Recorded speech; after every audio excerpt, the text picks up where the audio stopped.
अब सिर्फ कुछ ही दिन है, वार्म अप का वक्त गया, डायरेक्टली गेम में उतरना है। 3 सब्जेक्ट, 3 अलग अलग अप्रोचेस। फिजिक्स एक ऐसा सब्जेक्ट है जो सिर्फ प्रैक्टिस से आता है। Mole concept, electrochemistry, chemical kinetics, thermodynamics, इन्हें फिजिक्स की तरह ही ट्रीट करो। फार्मूला याद करो, न्यूमेरिकल्स की प्रैक्टिस करो। अगर कैलकुलस पक्का है तो मैथ्स में कॉन्फिडेंस ऑटोमेटिक आएगा। ये आपका जो है ये कॉन्फिडेंस बूस्टर है। जनवरी से अब तक कितनी पढ़ाई हुई? अगर आंसर है ज्यादा नहीं हुई सर, तो बेटा ये वीडियो बिल्कुल तुम्हारे लिए है। जेईई मेंस अप्रैल, कुछ ही दिन बचे हैं, अब बस करना है। देखो बेटा, एक सवाल सीधा जवाब देना है खुद से। पहला अटेम्प्ट कैसा गया? जो स्कोर आया क्या वो तेरा बेस्ट था, या अंदर से पता है कि और दे सकता था?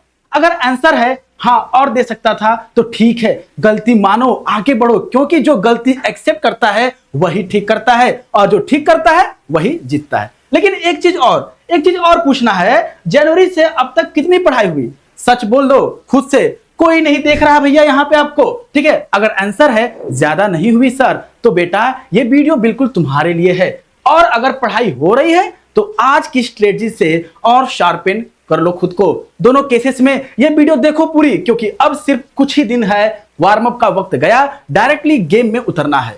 अब सीधे स्ट्रेटजी पर आते हैं। 3 सब्जेक्ट, 3 अलग अलग अप्रोचेस। ध्यान से सुनो। सबसे पहले फिजिक्स के लिए हम लोगों को क्या करना है, ये सारी बातें ध्यान से सुनना पड़ेगा। बेटा फिजिक्स में सबसे बड़ी गलती होती है क्या जानते हो? तुम थ्योरी पढ़ते रहते हो, डेरिवेशन करते रहते हो, सवाल नहीं करते हो। फिजिक्स एक ऐसा सब्जेक्ट है जो सिर्फ प्रैक्टिस से आता है, सिर्फ पढ़ने से नहीं आता है। तो अभी से फिजिक्स में करना क्या है आपको? पहली बात, जो हैवी न्यूमेरिकल्स के चैप्टर है जैसे मैकेनिक्स हो गया और इलेक्ट्रिसिटी, मैग्नेटिज्म, मॉडर्न फिजिक्स, इन सारे हैवी न्यूमेरिकल्स वाले पोर्शन को तुमको अच्छे से रेडी करना है। दूसरी बात हम आते हैं कि फार्मूला शीट बनाओ। फार्मूला शीट तुमको कैसा बनाना है कि वो फार्मूला शीट डेली सुबह तुमको उठकर 10 मिनट के लिए रिवीजन करना है। इससे क्या होगा कि तुम्हारे सारे फार्मूलास फिंगर्स पे आ जाएंगे। तीसरी बात, PYQ, जो सबसे इंपॉर्टेंट बात है कि लास्ट 5 ईयर के PYQs आपको करने हैं और अच्छे से करने हैं, एक एक करके करने हैं। नहीं बन रहा है, कॉन्सेप्ट देखो, वापस आओ, सॉल्व करो, ये साइकिल आपको फॉलो करना है। और बेटा फिजिक्स में एक ट्रैप और है, मुश्किल सवाल में ज्यादा टाइम मत लगाओ। जेईई मेंस में टाइम मैनेजमेंट ही सब कुछ है। अगर एक सवाल 5 मिनट से ज्यादा ले रहा है तो मार्क करो, आगे बढ़ो, बाद में वापस आओ और उसे देखा जाएगा तब। केमिस्ट्री, यह जेईई मेंस का स्कोर बूस्टर है बेटा। सीरियसली, अगर केमिस्ट्री सॉलिड कर लो तो फिजिक्स और मैथ्स का जो प्रेशर ऑटोमेटिकली है ना वो कम हो जाता है, क्योंकि केमिस्ट्री में अगर ढंग से तैयारी हो तो सवाल सबसे फास्ट बनते हैं। केमिस्ट्री को 3 पार्ट में समझो। पहला पार्ट फिजिकल केमिस्ट्री। ये देखो यहाँ पर मैं बताऊं आपको, तो सबसे पहले आपको क्या देखना है? सबसे पहले आपको देखना है फिजिकल केमिस्ट्री। क्या देखना है? Physical chemistry. होता क्या है बेटा, ये आपको एकदम फिजिक्स की तरह इसको ट्रीट करो, एकदम फिजिक्स की तरह ट्रीट करो, ठीक है? यानी यहाँ पर न्यूमेरिकल वाला पार्ट होता है, जैसे कि आप देखें तो यहाँ पर mole concept, electrochemistry, chemical kinetics, thermodynamics, इन्हें फिजिक्स की तरह ही ट्रीट करो। फार्मूला याद करो, न्यूमेरिकल्स की प्रैक्टिस करो, और PYQs भैया देखो सबसे जरूरी है कि आप प्रीवियस ईयर क्वेश्चंस को सॉल्व भी करना है आपको, ठीक है? दूसरा पार्ट है यहाँ पर इनऑर्गेनिक केमिस्ट्री। ये तो देखो इनऑर्गेनिक केमिस्ट्री में अगर आप देखें तो केमिस्ट्री के लिए आपको, इनऑर्गेनिक केमिस्ट्री के लिए NCERT ही आपके भगवान है, NCERT को ही आपको देखना है, ठीक है? देखो ये रट्टा वाला पार्ट तो है, बट स्मार्ट रट्टा करना है आपको। पीरियोडिक टेबल की ट्रेंड से याद कर लो, ठीक? NCERT के रिएक्शंस लाइन बाय लाइन पढ़ लो।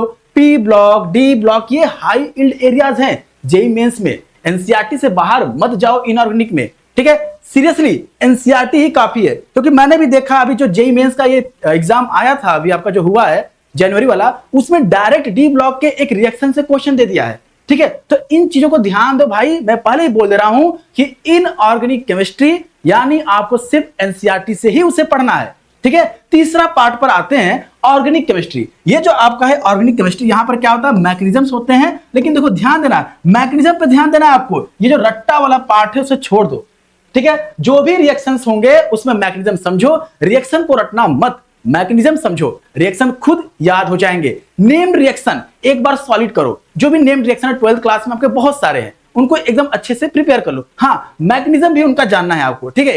ये नहीं कि बस रट लो उसको। और हाँ, ऑर्गेनिक में भी प्रीवियस ईयर क्वेश्चंस आपके बेस्ट टीचर हैं, उसको एनालिसिस करो, फिर ऑब्जर्व करो, फिर क्या क्या वहां पर नए आपको चीजें आपके माइंड में आ रही है उसको भी अपने माइंड में रखो, ठीक है? क्योंकि नए क्वेश्चन लगाने के लिए आपका बड़ा ही हेल्पफुल हो जाएगा वो। केमिस्ट्री में एक गोल्डन रूल याद कर लो बेटा, एनसीईआरटी पहले बाकी बाद में। जेई मेंस में केमिस्ट्री का बहुत सारा सवाल डायरेक्टली एनसीईआरटी से आते हैं।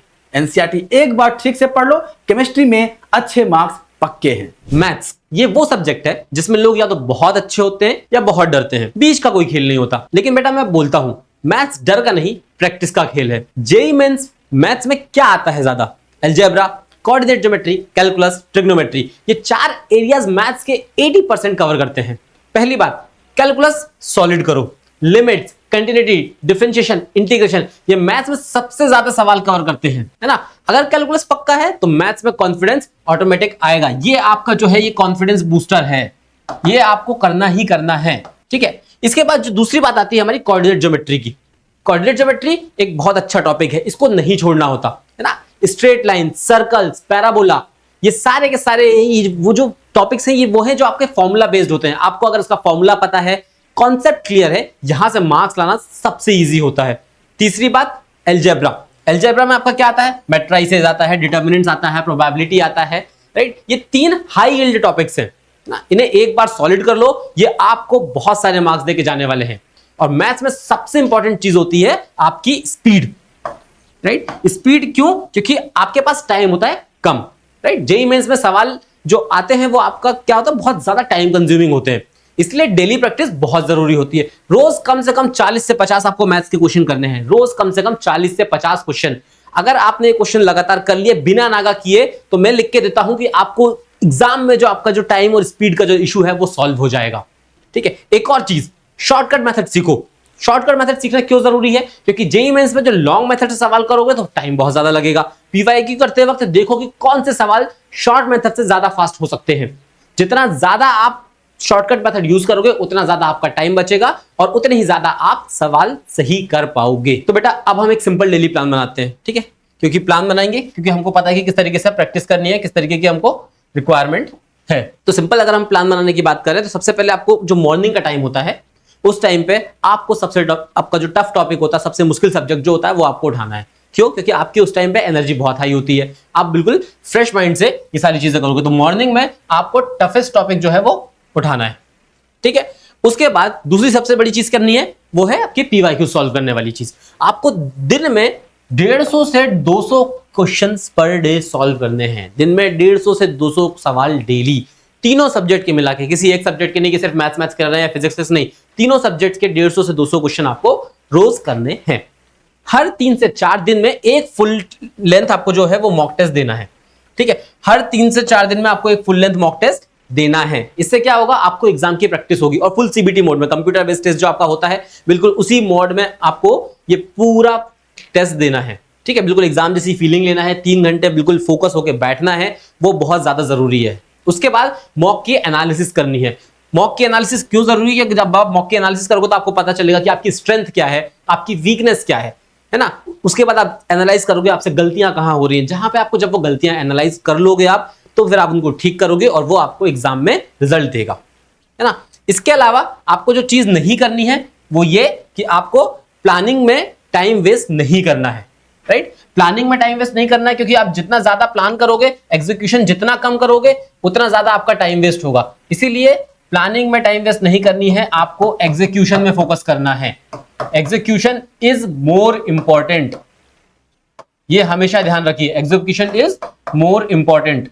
प्लानिंग तो आप दिन भर बैठ के कर सकते हैं, पर जब तक आप एग्जीक्यूट नहीं करेंगे तब तक आप अपने उस चीज का रिजल्ट आपको एग्जाम में देखने नहीं मिलेगा, है ना। तो जब एग्जीक्यूट करोगे उसके बाद वो फ्लो आएगा तो मजा आएगा, और मजा आएगा तो ही रिजल्ट आएगा। अब एक बात और सोचो, ठीक है, एक छोटी सी बात है, आखिरी बात, एक बार सोचो, 1 सेकंड के लिए बस बैठ के सोचो कि अप्रैल का रिजल्ट जो है वो आपकी स्क्रीन पर है, ठीक है। तुम्हारा नाम है, परसेंटाइल वो ही है जो तुमको चाहिए था, ठीक है। माँ का फोन आ रहा है, पापा की आवाज में वो खुशी है जो आप उन्हें देना चाहते थे, ठीक है। वो मोमेंट आपका हो सकता है, बिल्कुल सीरियसली वो मोमेंट आपका हो सकता है। बस ये जो कुछ दिन बचे हुए हैं इसमें पूरी ताकत से लग जाओ, सारा का सारा टाइम अपना सिर्फ पढ़ाई में दो। मैं तुम पे बिलीव करता हूं, तुम्हें अपने आप पे बिलीव करना है कि तुम कर सकते हो, है ना।